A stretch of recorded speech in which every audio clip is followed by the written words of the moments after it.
My name is Conrad. I'm from Falcon Coffees. We got the intros. Mike's a very old friend of mine and a colleague too, and Violetta I've known for some years as well.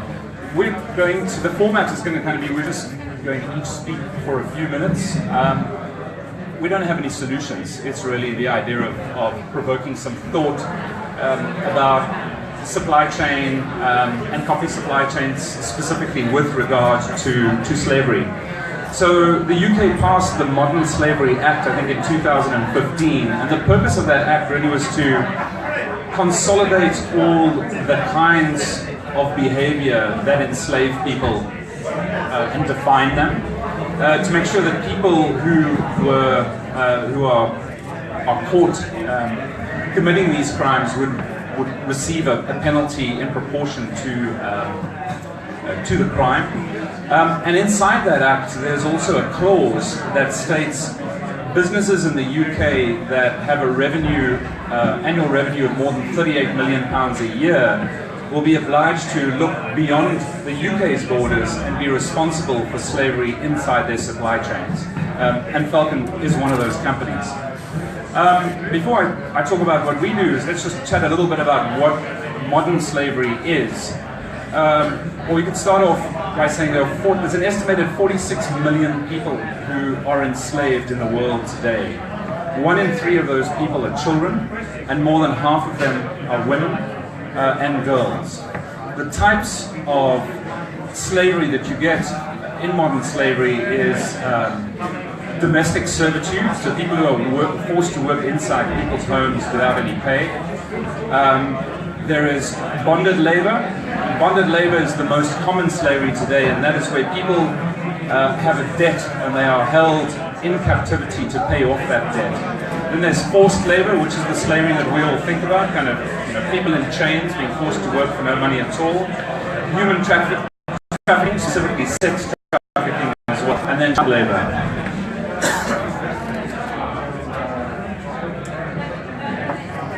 So, if we think of agriculture, and we think specifically of coffee, and we think about the kinds of countries where coffee comes from. So as Falcon, although we're an importer, our DNA is very much as origin people. A number of the staff have lived and worked in origin countries, built up export operations. We worked with the Gates Foundation in Ethiopia, with the Bar Foundation in Uganda, with USAID in Angola, and we work with Ben Affleck's ECI in the Congo. And when you think of those countries, you can almost be guaranteed that you will find part of those 46 million people in slavery in those countries. And it's quite likely as well that you will find them in coffee. The Guardian published an article in March of this year where Nestle and Douwe Egberts, the 2 largest coffee companies in the world, admitted that it was possible that some of the coffee that they use could have come from Brazilian farms that were blacklisted for slave labor on those farms. So that's 2 of the biggest or 2 largest multinational companies in the world. And if you think of Brazil as an origin, you think of it as quite a sophisticated place and probably less likely to find slavery. So if you find it in a country like Brazil, imagine what you would find in a place like the Congo. So what is slavery really for your business? I think there are 3 influences of slavery. Number 1, there's just the moral issue. None of us would like to think that any of the products we wear or consume or the coffee we drink has been brought to us on the sweat of someone's slave labor. The other is legal. I mean, the legal implications to find that anything you sell has been produced, manufactured, or delivered to you involving slave labor, huge fallout there. And then, of course, there's brand equity. You're saying one thing in the digital media and to your clients about the values of your business, to find out that you have slavery in your supply chain would decimate your brand equity. So for Falcon, we spent $95 million last year buying coffee from farmers in 23 different origin countries. Almost 100% of the coffee that we source comes from a verified supply chain. So that's transparent down to farmer level. When I say verified, That verification could be via a third-party certification. So think of Fairtrade, Organic, UTZ, Rainforest Alliance, or the myriad of other certifications out there. What those certifications offer you... Sorry, Conrad, just hold the mic. Thank you. I don't want to hear myself that loudly.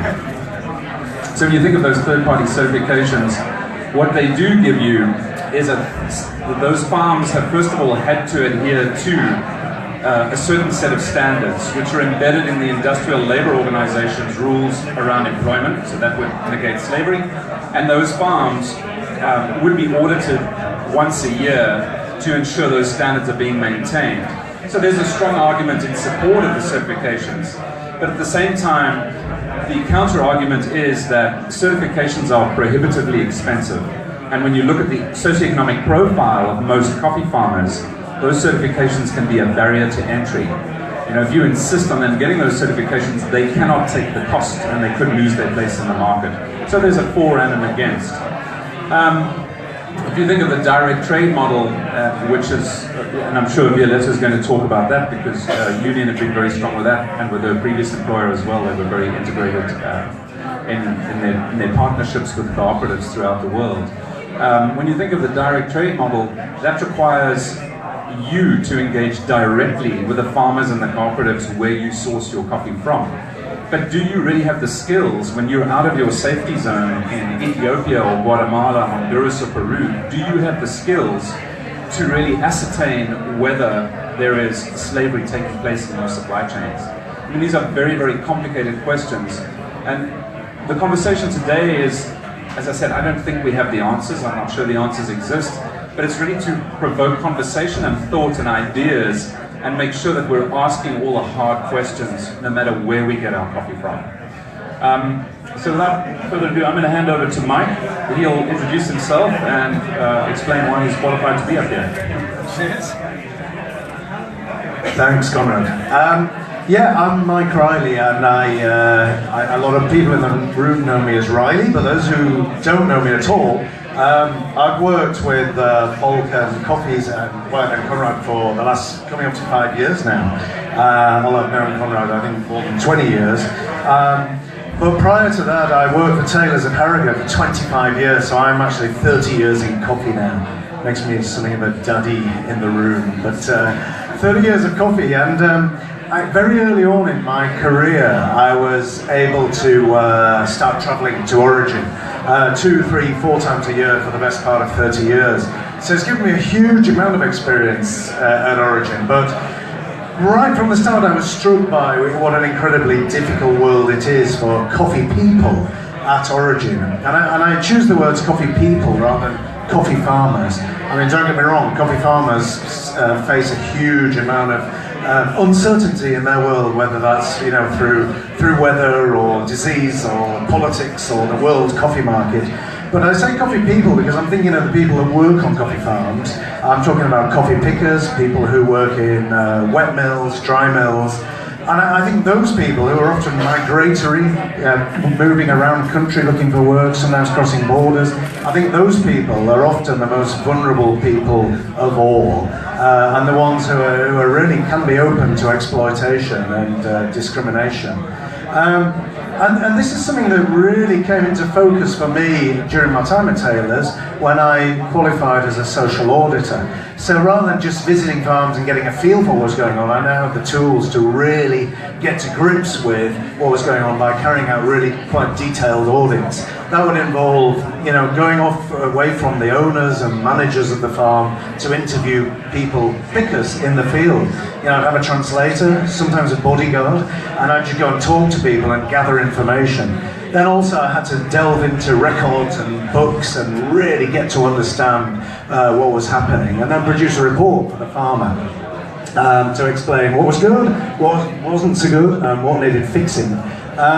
And this was by no means the sort of Mike Riley seal of approval. It wasn't even the Taylor's or Falcon seal of approval, but it came from ETI, that Conrad touched on, the Ethical Trading Initiative, that's aligned itself to international labour law.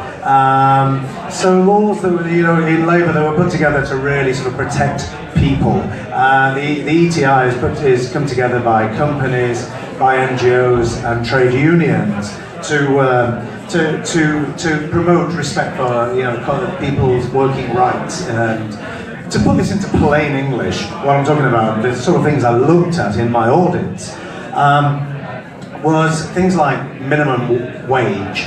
So I would be trying to find out how much people could earn, the potential to earn as a coffee picker, because it depends on how much you pick, but people have to have the right to be able to earn the minimum wage of that country, at least the minimum wage. And the same in the mills, the dry and the wet mills. Of course, Conrad touched on it, child labour, a big and emotive issue as well. So we had to look at in great detail, many cases of that over the years. Things like excessive working hours. I mean, generally speaking, pickers there weren't so many cases there, but in the mills, in the peak of the season, I'd come across people who were doing 18-hour days, then going to sleep on the coffee sacks in the corner before continuing work again for the next 2 months and putting in long and excessive hours, which is totally unacceptable. Riley, sorry, I want to interrupt you. I would like you to talk about two things in particular. One was when you started working in Nicaragua in the 90s, when we started working there, just an example of, although you discovered unhealthy conditions, what you did to initiate change. And then also, I think it was an example in Guatemala, where you found people hiding their acts from you. So actively engaged in supplying you coffee and then being resistant to change, and I think those are two good examples. Yeah, sure.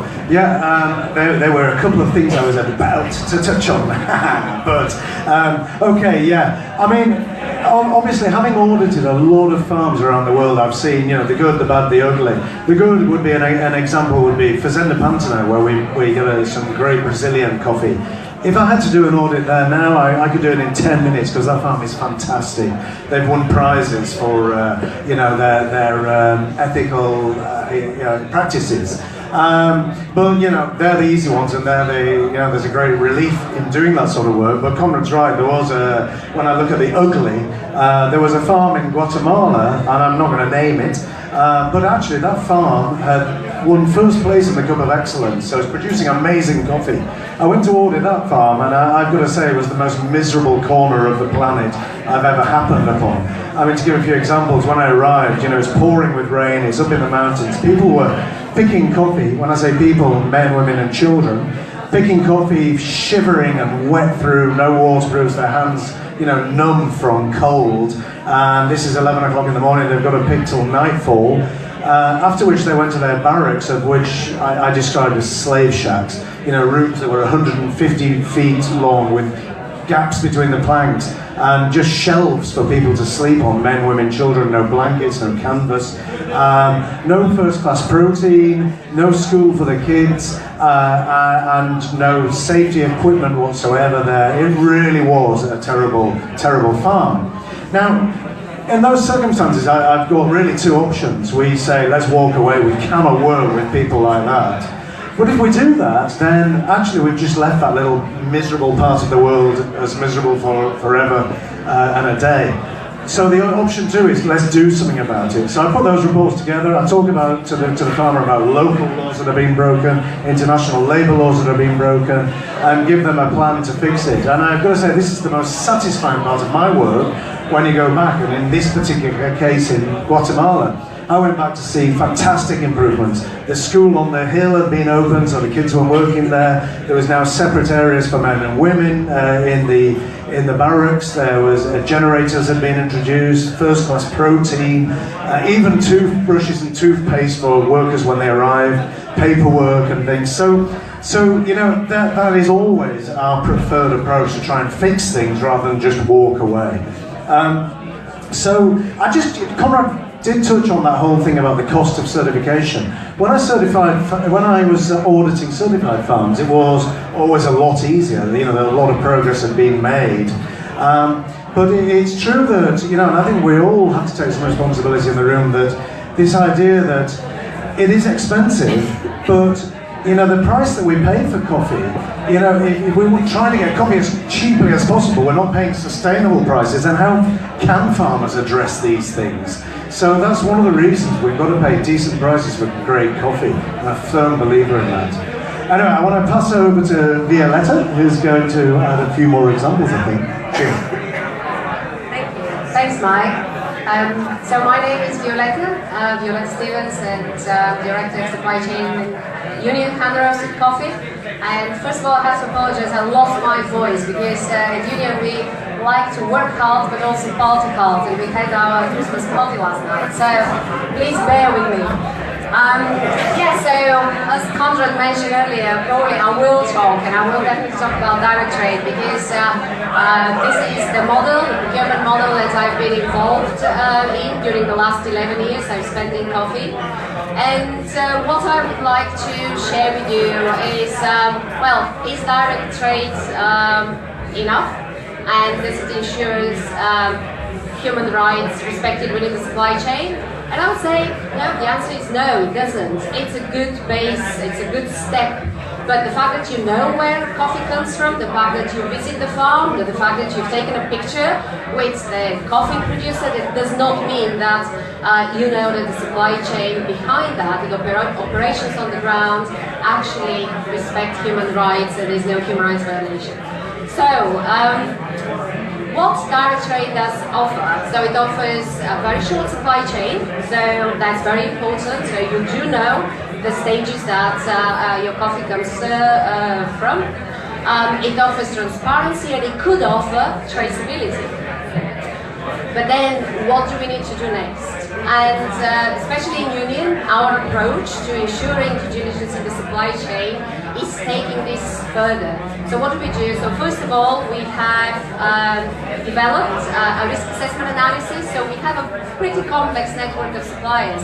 So we work with 43 producer organizations across 13 countries. So you can imagine for a company who is small to medium size, this is a pretty complex supply chain. So we've used 4 different principles to try and come up with a short list of where potentially there will be more risk within our supply chain. And this is, first of all, of course, it's volume. We buy from this particular supplier. It is the length of our relationships. That's really important. It is definitely the country legislations and regulations. And then we come up with a short list of suppliers where we do know we need to focus more on and ensure that we visit them and we audit them against our code of conduct. So we have also developed our code of conduct, which is based on the international labor standards. It is based on ETI, the Ethical Trading Initiative. We are members of ETI since 2002. And we have to ensure that 100% of our suppliers, first of all, know about the code of conduct, they've been communicated, they adhere to it, they've agreed to apply the principles within their operations, but that's not enough. So how do you ensure that actually that happens on the ground? So we do have 2 social auditors, like mine, within the organization that go back to origin. One of them actually is based in origin in El Salvador. She lives there, and that's what she does in most of her time. Visits our suppliers, and she will conduct audits on the ground. And part of the audit actually has to be going and interviewing the workers, the pickers, because not necessarily would identify any issues if you just speak to the owners of the farm. And yes, there will be issues within the supply chains, and what you have to do, what we do in our case is we have to come up with corrective actions, and we do this in collaboration with the owners of the farm. So we sit down, we see where the issues are, we discuss them, we come up with a plan which is time bound, and the actions are very clear, and we support the producer to implement and improve their operations on the ground. And how do we do that? And Mike touched base on that, and for me that's very clear, and I think our industry has the responsibility to understand that until we pay sustainable prices for our coffee, it's going to be very difficult to drive the change which we would like to see in our supply chains. Because all the regulations, all new laws that we come up, they're top down. It's top down, and we all experienced the international coffee price volatility in the last few years, and last year it's been probably at cost of production level for some countries and below for other countries. So how do we expect our suppliers to pay national insurance, to pay health insurance for their workers, if they barely cover the cost of production, you know, within their operations. So it's just not going to happen. If we're really serious about driving change, I think we really need to recognize that we have to pay sustainable prices. And I'll leave you with these thoughts, and hopefully we can get some more questions from you guys so we can take it further. What I would add to that in terms of green coffee sourcing, where your coffee comes from, is the majority of the specialty industry is made up of smaller roasters who don't have the infrastructure, they don't have the human resources to go and visit and do the type of audits that Violetta and Mike have spoken about. Your coffee is coming from an importing company like Falcon, and that has to be the place that you ask the hard questions. Because of the high value of coffee, you're going to find the majority, if not all, coffee importers in the UK and in Europe have got a turnover in excess of that number, which makes us responsible under the UK Slavery Act for signing up to working towards eradicating slavery. Part of what we have to do is actually annually submit a report about the activities that we are going to undertake to combat slavery in the supply chain. If we're supplying your coffee, we are liable, you know, for your supply chain, and you should ask us those hard questions, or any other one of our competitors. You want to say something, right? Yeah, I mean, if I could ask the audience is, when you think about coffee, your coffee, the coffee you drink, the coffee you work with, what are the things that you worry about? Are there things that you worry about? Are there things that you would like to know? Please ask now. I'll jump in, sorry. I'm just curious, do you think that we are too quick to assume that everything's A-OK because it has a stamp of approval on it, some kind of seal of approval? Do you think that we turn a blind eye on purpose a lot of the time, or we are just ignorant to what's going on at origin? Well, the certifications are good. You're talking about certifications specifically. Certifications are good. They have a role, but they're not the panacea to sustainability or any of these issues, slavery either.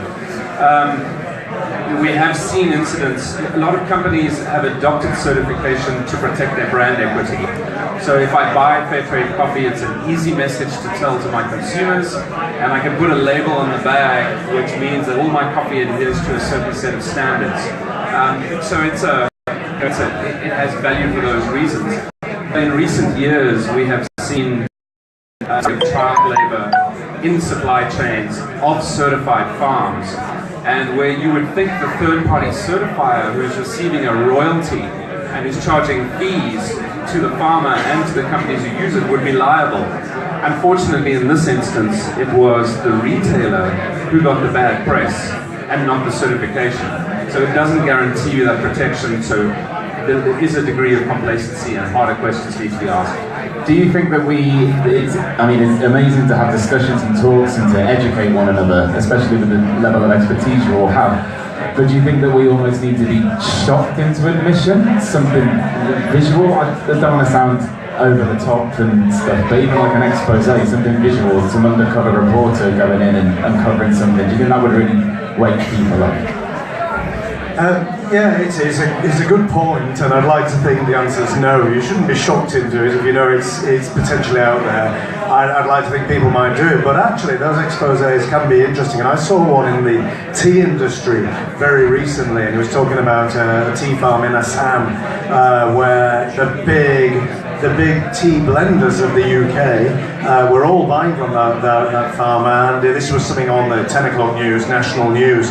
So I think those sort of things, yeah, they really help. It forces people to really sit up and look at what they're doing. And I think if it comes, if it starts to come from the consumer, not necessarily us in the room, but our customers, the end user, then that becomes really powerful. It forces the issue. Because it's a tough sell, isn't it, to try and get people to pay more than, let's say, £3 maximum for a cup of coffee. It's hard to make people understand.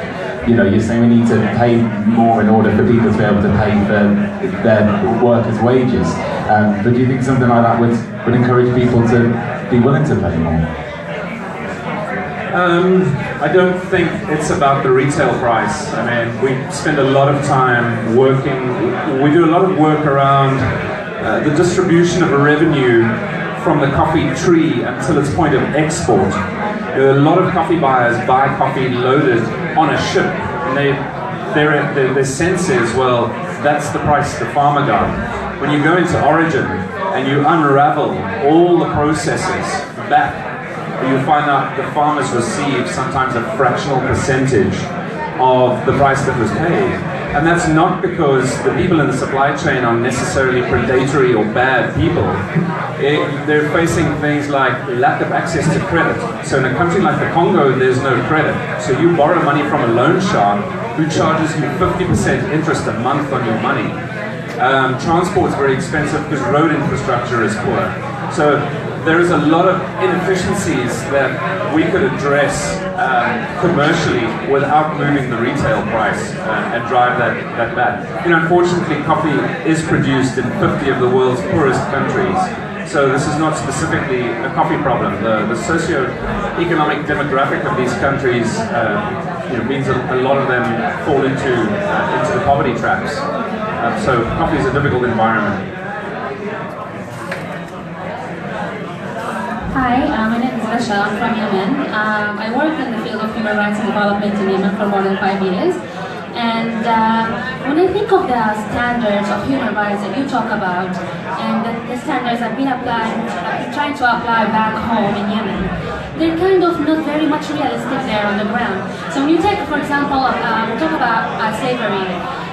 There's like slavery, and then we talk about child labor, let's say. With child labor, sometimes in some villages, like back in Yemen, for girls to go out to get water with the donkeys, it's actually the only way they get out of the house. So for them, it's like a way out. So we cannot ask them to just stay at home.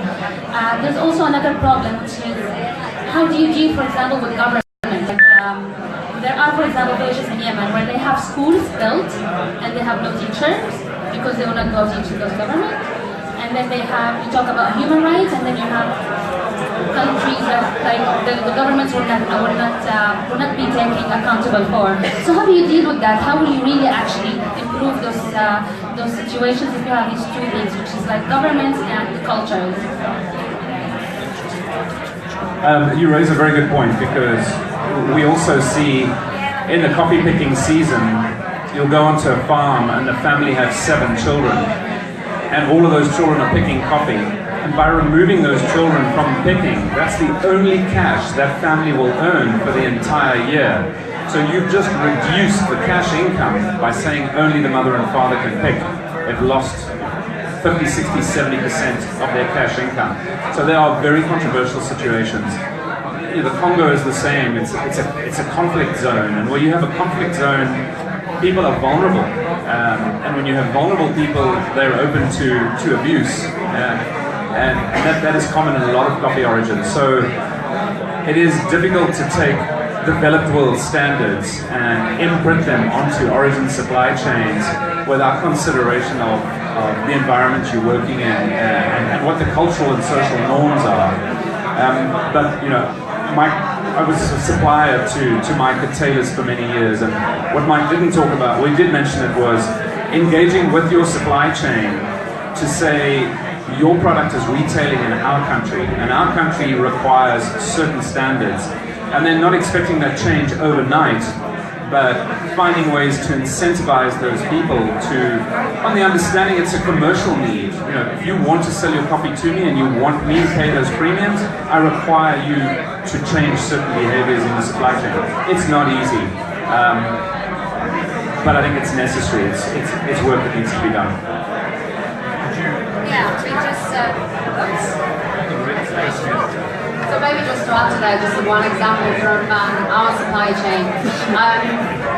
Yes, child labour is a very great area, and I have to say that probably is the biggest challenge that we've experienced. I've experienced, you know, in the union supply chain, obviously, and with our partners before from Capital. But just one example, we work with a farm, a privately owned business in Guatemala, and they hire pickers for the season, and some of those pickers will arrive with their children. And obviously, we need to ensure that there's no children on the farm during the school season. Again, if they're in their school holidays, that's kind of considered perfectly normal, as far as they're not lifting heavy weights, as far as they're not doing work on the farm which is dangerous for children. But at the same time, we've been working with the farm to try and get them to understand that probably we should set up a creche, we should set up a school on the farm. So, the younger children could stay in an environment, which is better for children and it's not necessarily fun. So there's ways of working around it as well. And again, it comes down to educating the owners and helping them to drive this change. So it comes down to that. But child labour is very, very challenging and very. You can shout if you want. Right, there you go. Sorry guys, with the cable. Hi, got a two-part question really. How legally liable under international law are companies when they're responsible at the end of the food chain? So if a company like Dow Egberts or Nescafe are found to be supplying coffee using modern slavery, how legally liable are they at that point? And secondly, following on from that, using that legal liability, is it not possible to enforce change at that point? If coffee is a top-down model, the purchase model, can we not force change upon companies when they retail in a country? They have to abide by modern slavery laws relevant to that country.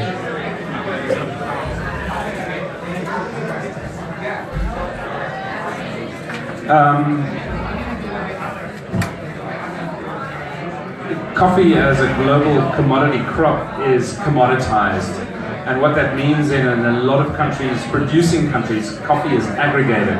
So you have 30 million plus farmers around the world. So inside an origin, the aggregators will often be middlemen.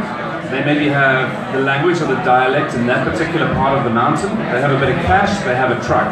And on that roadside economy, they will buy the coffee and the rice, pineapples, whatever is being sold, and transport that to the next market town where that gets sold. And so that coffee changes hands multiples of times and is getting aggregated from hundreds of thousands of farmers. So it is extremely difficult under that commoditized aggregation system that really dominates in the big origins to keep the chain of custody of that coffee. So for those companies that, like those two large ones mentioned, that buy commoditized coffee, in this instance, they simply bought a description of coffee that came from a multitude of farms, of which two were found to be committing acts of slavery. So could they be held liable? No. Their response was obviously to cease any further activity with those farms and to state their commitment to eradicating slavery in their supply chains. I think one of the huge benefits of the specialty coffee movement is this idea of traceability, of not only wanting to know where the coffee comes from, but wanting to know the people that the coffee comes from. So there's this huge relationship movement that is a byproduct of the sustainability movement, and an incredibly important one. So hopefully we see a continued rise in that need for traceability and a move away from this very opaque, commoditized sourcing system. I just think sometimes we're preaching to the choir because this is specialty coffee. We are specialty coffee fans. We will come to this. How do we change people in a supermarket that buy the cheapest product? I think the best, the one I touched on before is I think the strongest, which is that these exposés, so if that comes out and that's on the 10 o'clock news and it's all over the newspapers, I think it kind of forces the issue there, because those companies you mentioned, they can't just sit back and shrug their shoulders and say, so what? Their customers will be expecting some kind of reaction. Conrad mentioned walking away, but I think that there are other approaches that can be taken. So I don't think it's when these things are, companies simply have to take them very, very seriously and hopefully make positive change, because it's going to be so damaging for their brand, for their customer supply. So yeah, I don't know if anybody. Yeah. We've seen examples from actually other types of supply chain, not necessarily coffee. I mean, we've had the horsemeat scandal, and that really made this particular retailer focus a lot more in understanding where their product comes from. So back to traceability. And I would say that NGOs, they have a big role to play in that as well. I mean, again, we've seen NGOs trying to change standards on the ground. For example, within the chocolate industry, probably a lot of you have heard about the gorilla descent, in one of the bigger, chocolate manufacturers, AGM. So definitely PR is a way to go about it, and these companies do react on that because that does affect, the purchasing decision of their consumers. Mike, you said when you went back to Guatemala, they made a real effort to improve the conditions. What do you think drove them to do that so much? Was it to do with the fact that you wouldn't go back and purchase coffee again? Were they receptive to doing that? Yeah, it's a really good question, and there's a financial part of the answer. Because this, I can't take the credit for this now with Falcon, but this was Taylor's and Harrogate, and Taylor's were committed to paying sustainable prices. Now this was in the late 90s when the world coffee market had crashed, as low as 50 cents per pound. I think at that time it was in the 80s. Taylor's were paying a lot more for that coffee to cover the cost of production, profit to the farmer. If he didn't address those things, then they would lose that market. So it was absolutely in his interest. But what was really nice as well was when I talked to the farmer when I went back later on to do the second audit, he said, hey, it's great now. Before people were leaving the farm after a week without even taking their wages. And I said, well, can you blame them? This was so miserable. Now people were staying and even wanting to work at that farm. Sometimes finding labour can be quite difficult. So it's great to see, to make the farmers see the benefits of treating people with the respect they deserve. Maybe I could just add to that if that's okay. So we do have a supplier termination policy, and we've never used it. And sometimes you kind of wonder, is that the right thing to have and the right thing to communicate? And I think it does focuses the effort and it focuses the mind. They do understand that if we agree on corrective action plan and they don't deliver, that there may well be a point when we will have to terminate our relationship. And it is all about supporting the suppliers. But they also have to be very clear about the fact that we would not be able to allow human rights violation within supply chain. So I think that also focuses kind of Any more? Or are we not just one? Sorry. Yeah, you'd like to meet me halfway. Cheers. I'm at the end of my... So you mentioned that you worked with certain foundations like the Gates Foundation and other exceptionally wealthy individuals who have been willing to invest in origin countries. However, are there not many other sources of wealth that seem to be very unwilling, whether in the developed world or the developing world, to make those efforts? To improve working conditions. And it actually also goes to your point there about improving the conditions in Guatemala and helping employees being retained. And do you feel actually the way we approach business throughout the world still needs to be improved, and that actually legislating for this isn't necessarily the way forward, and it's more down to us as the retailers of a product to make that point that we're improving conditions in origin? So the position that we take at Falcon is to always build the case for business, to stay away from the moral high ground, from philanthropy and social justice. If you build the case for business, you know, that is the one language that every business speaks. What feeds the bottom line? So the case for business and the huge paradigm shift which is taking place in coffee, that we have an industry that is unified in its recognition that we are experiencing enormous growth and have potentially decades of growth ahead of us if we just look at consumption in Asia. And the burning question is where are we going to get the raw material from to feed our factories and to feed that growth for us to take that commercial advantage. And what that is it's altruism. The caring for the welfare of others has now become within our own self-interest commercially. We have to affect change in the lives of the 30 million farmers, smallholder farmers who produce more than 70% of the world's coffee. And that change is about all of these things that we're talking about. So,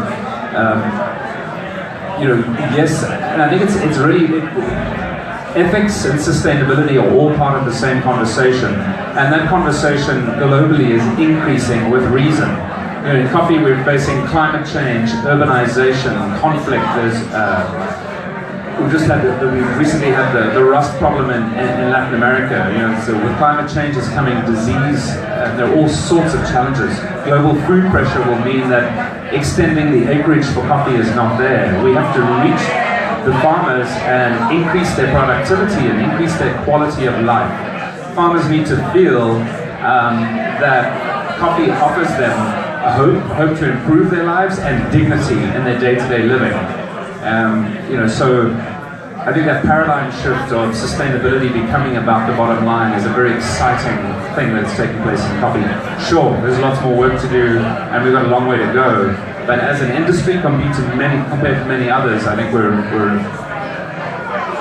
years ahead in at least recognizing the size of the problem.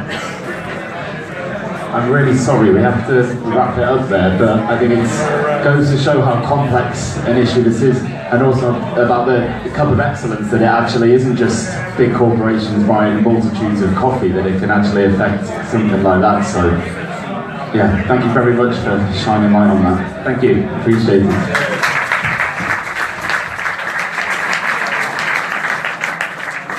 So that's the end of the panels for today. Thank you everyone so much for coming along. We hope a lot of you are staying for the evening as well.